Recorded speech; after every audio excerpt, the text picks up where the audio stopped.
Now looking at the Yankees, Dylan, they are 3-2 since the last episode.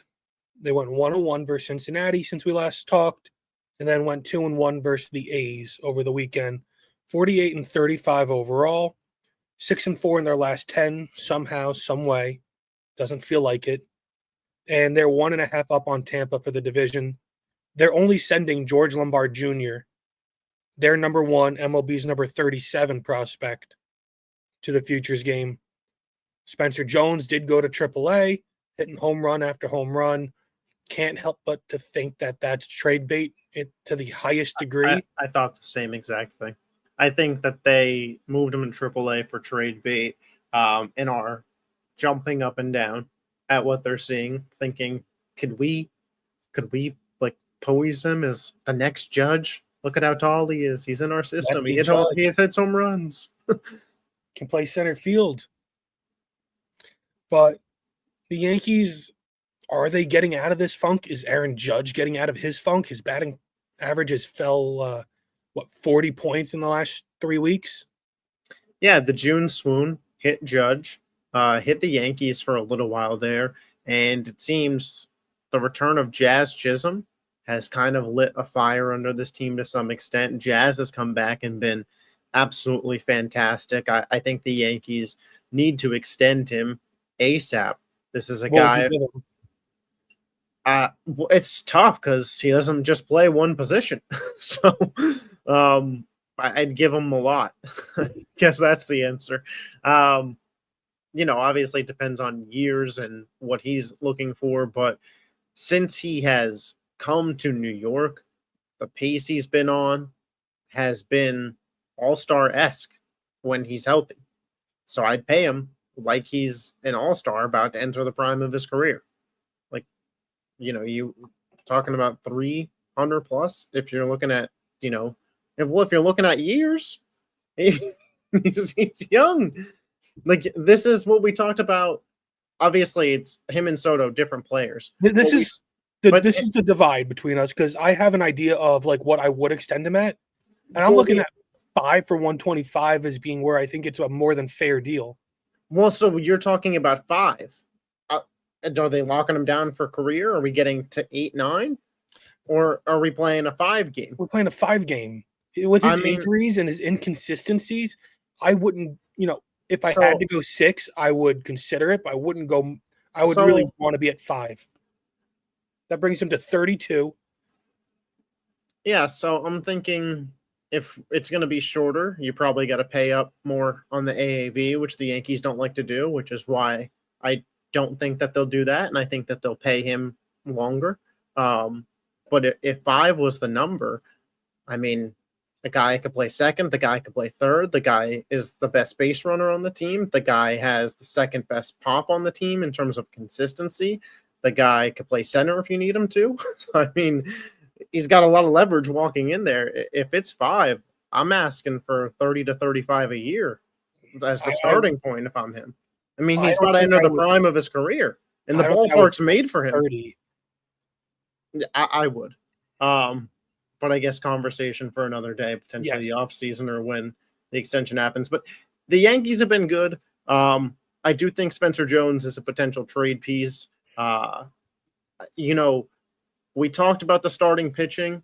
I would still like them to acquire another arm. I don't believe they're going to, with the way Rodon has really come along. They feel like they have, they do have a really good top 2 in him and Fried. Clark Schmidt has been very solid since he's come back, and they've already come out and said that they view Luis Gil as a trade deadline addition. So that basically streamed to me, we will not be trading for a starting pitcher unless it is on the very cheap. But what they do need to do is trade for some bullpen arms that I can believe in consistently. Devin Williams, been solid. Luke Weaver, been solid. The rest, hit or miss. You weren't on last week, but there was a team that we brought up and a reliever we brought up that I think matches perfectly with the Yankees. Minnesota's Yohan Duran. 2.5 years. Twins aren't competing right now.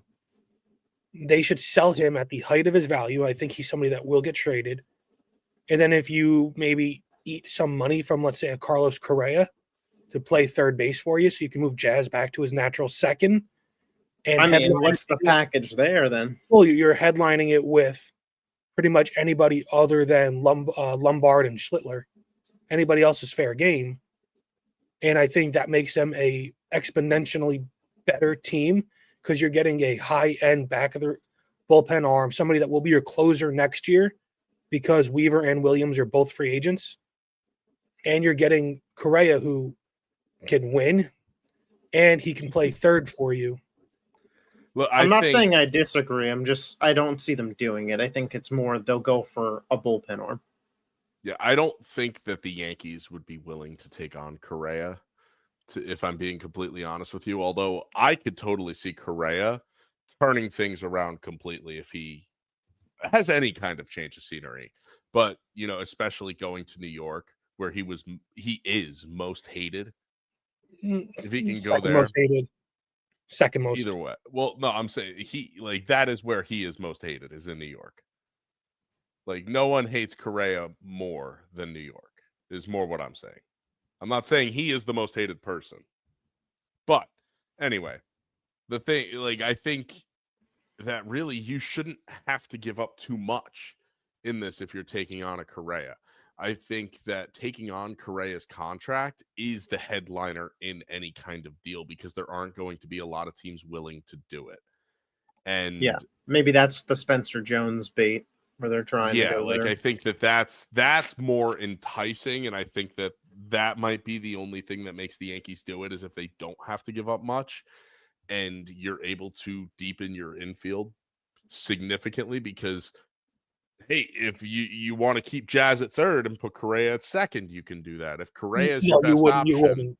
Because I'm not Jazz, saying you would. well, no, I'm saying Jazz wants to get out of third. Jazz hates playing third. No, and I'm just saying though, in general, you know what? I think Jazz wants to win a World Series, and if that was the situation, that's what he would do. But of course, the thing that I do like about Correa is he's a proven postseason player. Whereas, obviously, the big knock on the Yankees and Aaron Judge. He's not a middle third guy in this lineup. Like, you're going to plug Correa in. At best, he ends up being a terrific leadoff guy. I don't think he's going to be 7th or 8th. I'm not saying he's going to be the World Series MVP. I'm just saying you get somebody in there that you could rely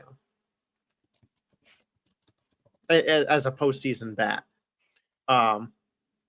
I mean, to get 30-year-old Carlos Correa, somebody who's still in the prime of his career, a change of scenery. I don't know if you would necessarily say prime with the injuries and but everything that's gone on with him. There's a reason that all of those teams backed out on the deals for him. You're right. 2 teams back out. And he has not been the same player. So his contract isn't anything,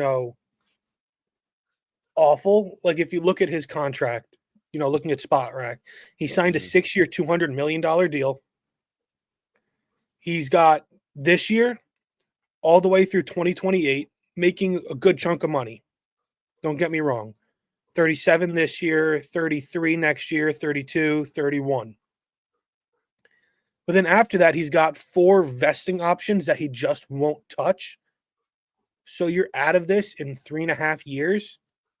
I don't think that's an awful deal, especially if you're eating that money or if you convince the Twins, if you give some better prospects to split that money in a way similar to what you did with Miami with Stanton, let them pay for some of those back end years. I think it's just a move that makes them a better team. And getting somebody like that who's won helps them now because you have Goldschmidt who he's kind of fallen off. Well, it's a veteran-heavy team, and you have to approach it that way. Rodon, Fried, Judge, Goldschmidt, those are not young team too, though. You have Peraza, Jazz, Volpe, Dominguez, Rice, Wells. So it's a very balanced team where you're getting a lot of the young kids to play a lot. And bringing in another veteran, somebody who kind of splits the age difference between the Goldschmidts and the Stantons and the Dominguez and the Volpes, I think that really helps, especially if they've won. We'll talk more about it as we get closer to the deadline. But the Yankees now, bullpen needs to be where they put their focus. Well, I think all three of our teams should be making moves as if they can win the World Series this year. You know, a move that I think is interesting for Ben's Mets is, you know, need some starting pitching. You know who's got a really good starting pitcher that has played for the Mets and they're probably should be sellers is the Texas Rangers, and just bring back DeGrom. You know, the Mets broadcast has talked about, do you bring back DeGrom? And I think everybody has said yes in a heartbeat. If the opportunity is there, you do it. And I think if you're him, you should do it, even though I know he loves Texas. That's like his home. Half a season with the Mets to go win a World Series for, I mean, at least be able to compete more than for half one. a season. He's under contract still. Yeah. I mean, maybe if they won, he retires King of New York. Look, but that's the thing. Like, part of why he left is I think it was things aren't going to turn around. I think if you're the Mets, you send back. You would have no problem sending back a young arm prospect in return for Jacob deGrom. I don't know if Sproat's the one, just because typically you don't touch your most MLB ready prospect unless you have a complete logjam. So like typically you don't touch him, but you know, an enticing one could be a Matthew Allen. You know, a young guy. He's had a few elbow procedures, but the guy still touches, you know, high 90s. I think he could be, you know, an intriguing piece to you're looking at things off. 2 or 3. You're looking at least 2 top 10 prospects if you're looking to bring back DeGrom. No, hey, I'm aware. I'm just saying in terms of the arms you're sending back. I'm not talking about headliners. I'm saying arms. You start with Matthew Allen. That's a project piece. And look, I think the other thing as well is Texas might be happy to get some money off their books. I think that's not something that could be understated because of how much money they've invested in that roster. And, you know, if they're selling DeGrom, that means you're turning over the roster a bit. You have $500 million alone invested in Seager and Semien. So there's definitely some things that can move around there.